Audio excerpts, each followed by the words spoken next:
ताजमहल विषय 10टी तथ्य। Fact number 1 सप्ताश्चर्य मध्य ताजमहल को प्रेमर प्रतीक रूपे मना जाए। फैक्ट नंबर 2 ताजमहल तैयारी पाई से समय 3 कोटी टंका लगी। फैक्ट नंबर 3 ताजमहल रे व्यवहार होता काठ जमुना नदी पानी द्वारा शक्त होता।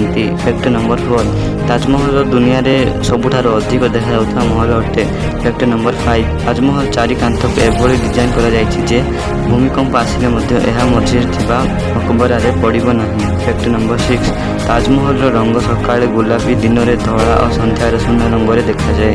फैक्ट नंबर 7 ताजमहल भितर मुमताज और शाहजहां को 2टी कबर निर्माण होइछि। फैक्ट नंबर 8 ताजमहल प्रति वर्ष 25 लाख टंका कमाई होता है। फैक्ट नंबर 9 ताजमहल को धड़ा मार्बल रे निर्माण करा जायछि। फैक्ट नंबर 10 हिंदू को अनुसार ताजमहल एक शिव मंदिर अटे।